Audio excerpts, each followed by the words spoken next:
Hi, I'm Wendy. I'm going to talk a little bit about the updated rat reference and our efforts to curate it.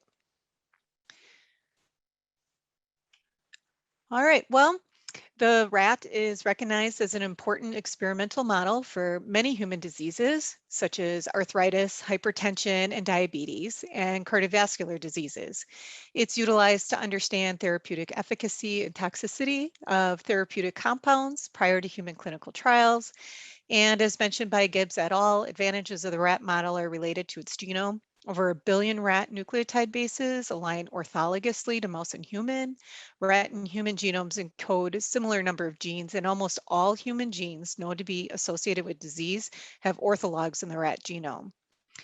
Currently, there's upwards of 1.6 million publications indexed in PubMed and over $824 million in funding dedicated to disease research with rat models. With all of that research and funding, it's important to have a reliable reference to support it. There have been several updates to the rat assembly since the introduction of Solera's whole genome shotgun assembly based on a female brown Norway rat of generation F14 in 2004.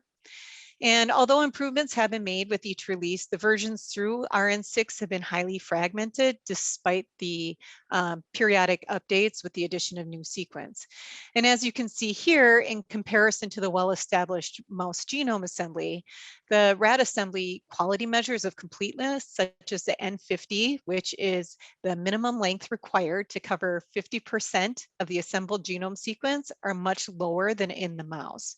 The L50, which represents the number of sequences that give you that N50 length, is higher. And additionally, revisions of the rat assembly is noted in the NCBI assembly. It just hasn't been, the updates haven't been as frequent as mouse. So the latest assembly, mammalian rat brown Norway, version 7.2, was released in November of 2020. It was generated from a kidney tissue of a generation F61 male, descendant of the original female brown Norway rat.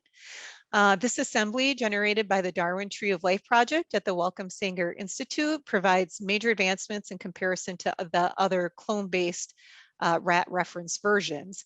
Part of it's through the technology, the integration of PacBio long reads, 10x linked reads, bionanomaps, and the ARIMA High-C data. The data were assembled with the VGP project pipeline, version 1.6. And as you can see in the global statistics that are posted on the NCBI assembly page, this new reference 7.2 has some pretty substantial improvements compared to RN6. A few features to note are the counts of scaffolds and contigs have been reduced. The N50 and the L50 measures have improved.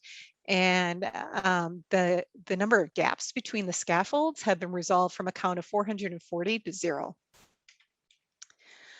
Automated annotation of the gene models and alternative transcripts was completed by RefSeq and EMBL. The rat genome database joined the Genome Reference Consortium in August of 2020 to aid in the further refinement of this assembly, initially through the resolution of errors identified by RefSeq, and then long-term through the continued maintenance of the reference. The preliminary milestones for us were to align with the best practices implemented by the GRC for human and mouse reference curation. Currently, myself and other curators and the team have been introduced to and trained on the GRC data formats, common tools such as the NCBI's Genome Workbench and Sanger's Genome Evaluation Browser, and then also the ticket tracking system. And as curators such as myself become proficient with these tools, through the review and the resolution of the issues, then we'll update the protocols for the reference management with the GRC. Issues with the assembly are submitted to the GRC reporting system or directly to us with RGD.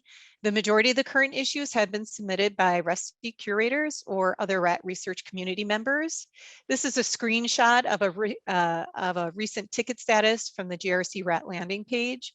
The primary category of issues is classified as clone problems, and this mostly relates to poor quality data, including component misassembly. And then the remaining of the tickets are related to missing sequence. This is gaps within chromosomes, and then order and annotation. This new reference provides us with the opportunity to resolve prior gene model issues related to the lack of underlying sequence and potentially determine when issues are related to the gene model itself, the genome, or the bioinformatic processes used to generate the assembly. Strain to strain issues, assemblies with other data, or transcript issues may also be addressed. It's expected most tickets that can be resolved will rely heavily on data from previous versions of the assembly, unplaced scaffolds, or alternate assembly versions. Additionally, we rely on the contributions of the research community to aid in maintaining a dependable and high quality RAT reference. So here's my plug to ask you to please support our efforts and reach out to us with your findings, either directly with us through RGD or through the GRC reporting system. And with that, I'd like to acknowledge the groups and the team members involved in all the talks you've just heard by our group, especially members of the RGD, the GRC, and IROC. And of course, we'd like to recognize the funding from the NHLBI, NIH, and Darwin Tree of Life projects.